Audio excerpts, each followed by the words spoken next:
So guys, it's your boy Benny Francis. Welcome back to my channel where we share tips on faith, fitness, lifestyle, and how to level up in all key areas of life.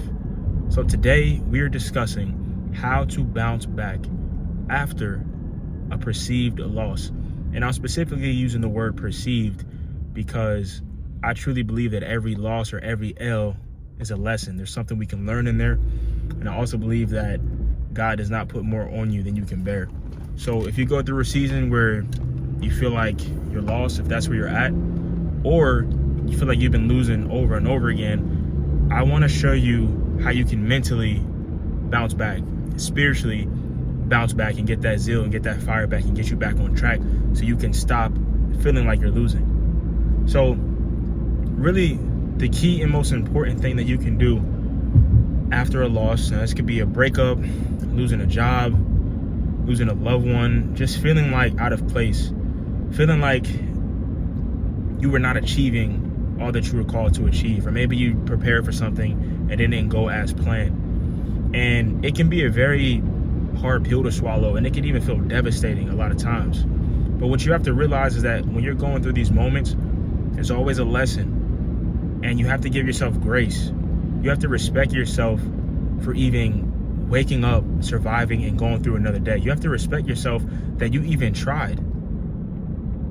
You're 10 times better than the person who didn't even try at all. So give yourself some grace. Like, think about it. There's some people out there, their ideas float up in their head and they never even try them. They don't even know what failure tastes like because they've never even gone out there and taken that leap of faith. But you have done that. You've tried and you realize, okay, this way that I'm doing it doesn't work. That's what you have to realize. You're not a loser and you're not a failure. It's just that the way that you've been going about things has not been productive. So what you can begin to do is dissect it and look at, okay, what are the things that I am doing? And you break it down and you say, oh, okay, all right, well, I ended up in this relationship because honestly, I was lonely and I didn't really feel any self-worth or self-value. And, to be honest, I didn't even pray about this person. They kind of just showed up and I kind of just went with it, and then I ended up getting involved with them, and I should have left. I saw some red flags, but I didn't. And then now, we're broken up and so on and so forth. Begin to break down your decisions. Think through how you got to that point, because, nothing just happens on accident. There's always a cause and effect. So you got to think through those causes. How did I end up here in this situation, right? Now, after you dissect it, I want you to seriously go through and I want you to think about or find somebody who is successful in the area that you are striving to be successful in, whether it's faith, finances, relationships.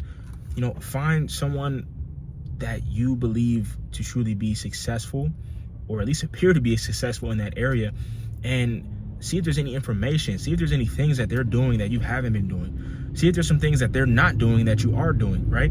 And you begin to now get a better understanding, situational awareness of what led you to this point, and then how you can course correct, all right? And then most importantly, continue to talk to God about it. It says, knock and the door shall be opened unto you, right?